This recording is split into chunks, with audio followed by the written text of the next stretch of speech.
Eu quero dar algumas pinceladas de algumas coisas rápidas e depois entrar na questão do orçamento. Eu quero, por exemplo, relatar que eu estive representando a Procuradoria da Mulher numa audiência pública no Ceará para discutir a morte, o assassinato de meninas de 10 a 19 anos, que aumentou muito no Ceará e a Assembleia Legislativa está preocupada, formou um comitê. Para ter uma ideia, em 2016 foram 27 meninas, em 2017 105 meninas de 10 a 19 anos assassinadas, e que não é feminicídio, mas é uma nova forma, supõe-se que é o tráfico, supõe-se que são facções, e assim foi formado esse comitê lá no Ceará, na Assembleia Legislativa, e me convidaram para fazer o debate. Foi um debate importante que durou 5 horas a audiência pública. Tenho que comunicar a esta casa. Mas eu queria comentar algumas coisas rápidas também, como, por exemplo, até onde eu tive notícia até anteontem, nas aldeias indígenas ainda não chegou nenhum médico, do Mais Médico, disseram que todas as vagas estavam preenchidas. No meu estado, de 199, chegaram 6. Aliás, hoje li que aumentou, parece um pouquinho, foi para 12, né, para ocupar as vagas. Acontece que os médicos se inscreveram, mas não querem ir para os lugares difíceis. Outros já são do Programa Saúde da Família, então estão propondo aos prefeitos trabalhar 2 dias. E eu já dizia isso aqui no dia da grande discussão aqui sobre a saída dos médicos cubanos. Então a gente sabe que quem vai sofrer são os mais pobres, são os índios que vão ficar, que já estão sem médico e que podem morrer por falta deles. Mas também quero, e aí ainda falando em índio, né? Estranhamente eu li que a FUNAI vai para o Ministério da Agricultura. Alguém acha que isso vai dar certo?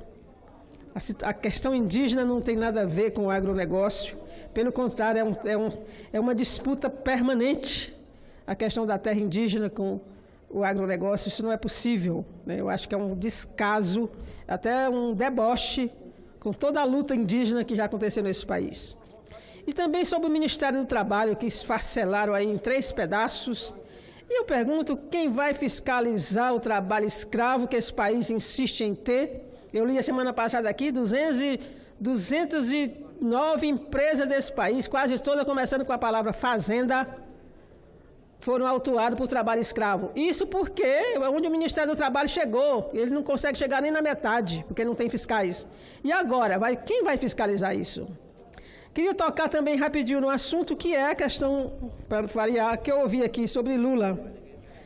Dizer que a Lava Jato usa a mesma medida, há controvérsias. Porque, eu não sei se o senhor ainda está no PSDB, presidente, mas as denúncias contra o PSDB, o Paulo Preto, a Suíça se dá o trabalho de mandar para cá a conta do rapaz, 113 milhões. E todo mundo diz que esse dinheiro não é dele, do Rodoanel, do metrô de São Paulo. Agora mesmo saiu outra de Caixa 2 de campanha, envolve Serra, Alckmin, e a gente não vê apuração, não vira nem notícia, é notinha de portal. Então não pode se dizer que é o mesmo peso e a mesma medida. A questão Lula, a questão do apartamento, do Instituto Lula, Fernando Henrique, ainda presidente, fez um jantar, arrecadou 7 milhões de reais para o Instituto FHC. Não virou escândalo, ninguém disse mal, e ele ainda era presidente. Lula recebeu ajuda para o Instituto Lula, palestras que fez depois que saiu da presidência. São motivos de condenação. Então, até agora, ninguém mostrou prova contra o Lula, a não ser palavra de um contra o outro. Se tem alguém que tem dinheiro, são os delatores, estão cheios da grana, o próprio Palocci mesmo. Vai pagar 20 milhões, mas ainda vai ficar com 40 na conta. Do Lula, ninguém encontrou um centavo, nem dele, nem da família, em lugar nenhum. Então, só a palavra. E, aliás, teve aquela história do acordo com o Supremo, com tudo. E agora o ciclo se fecha, né? Diz que o genro de Léo Pinheiro vai ser o presidente da Caixa Econômica. Então, fechou o ciclo aí do acordo. Sem falar no papel do judiciário, que o próprio ministro-presidente acabou de confessar que atuou politicamente. Diz que agora é hora do Supremo se recolher, já cumpriu o papel. Cumpriu o papel de deixar uma delação na véspera do primeiro turno sair para prejudicar o PT. Né? Uma delação que só é a palavra de um delator. Então, acho que essa história um dia vai ser contada. E sobre Moro ser isento. Por que ele abandonou o Bonestado? Né? Teve toda investigação feita por ele, mas ele não foi ao fim, porque ia dar na gerente do banco, que é mulher de um procurador daquela turma dele lá. Então, ele não é esse santo que estão querendo mostrar para o país. E mais coisas vão aparecer quando ele virar ministro, com certeza. Né? Na verdade, ele é muito parcial e muito raivoso, isso sim. Mas eu queria, no tempo que me resta, falar um pouco do orçamento, do que vem por aí para a gente votar, que é... E eu falo aqui para aposentado, para pessoal do Bolsa Família, pessoal que recebe benefício de prestação continuada. E eu vou ver aqui só esses dados, que são muita coisa, mas esses dados são importantes. O orçamento prevê dinheiro para Previdência Social, benefício de Previdência, benefício de prestação continuada, e para a LOAS, a Lei Orgânica de Assistência Social, Bolsa Família, somente pagamento até julho. Então, senhores aposentados, principalmente os mais pobres, que ganham salário mínimo, aqui se defende muito aposentado, só tem dinheiro para pagar até julho. Daí em diante, é se o Congresso aprovar crédito adicional. Então, se o Congresso aprovar crédito adicional, terá dinheiro para pagar Bolsa Família, aposentadoria, LOAS, BCP. Então, senhores, isso tudo por causa da regra de ouro, né? Ele não quer descumprir a regra de ouro, mas vai descumprir as obrigações sociais que tem. Então, fiquem atentos, porque a gente tem que cuidar disso agora, né? Porque pode até ser que o Congresso aprove crédito adicional. Agora, a troco do quê? Pode ser, inclusive, a troco de votar uma reforma da Previdência draconiana aí, que vem mais contra os trabalhadores. Falar uma frase do presidente eleito, que é difícil ser patrão no Brasil. Em outro momento ele disse que ninguém mais quer ser patrão no Brasil. Né? De fato, os patrões sofrem muito, coitadinhos. Queria ver... trocar um dia. Aliás, tem aquela história do humor que sempre tinha o primo rico e o primo pobre, que o primo rico ficava se queixando da dureza de ser rico e o primo pobre perguntava: quer trocar? Eu proponho que o patrão troque com o trabalhador um dia só.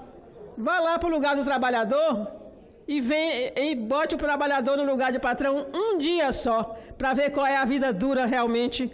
Né? Então, eu acho assim uma ofensa dizer que é duro ser patrão no Brasil. Pessoal que tem refis, que perdoa 90% da multa, que tira juro e que divide a dívida em 20 anos. Ô, vida dura essa, né? Também queria uma vida dura assim.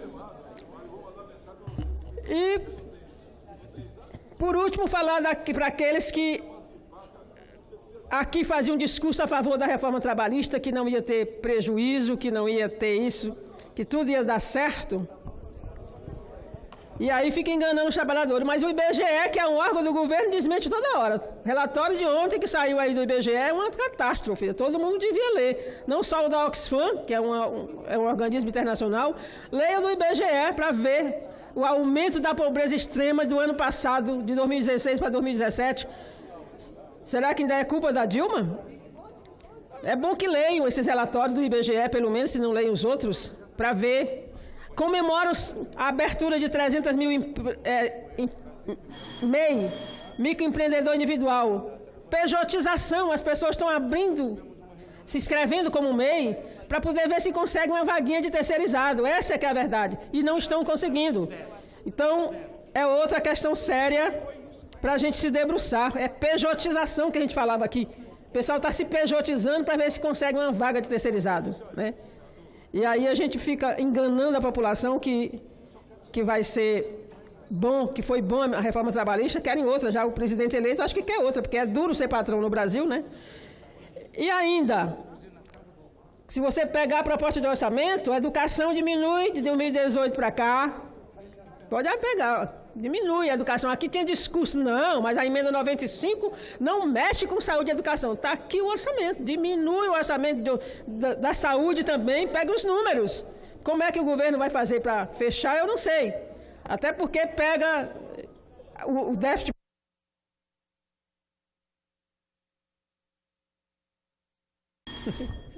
Não sei como é que vai suplementar isso, né?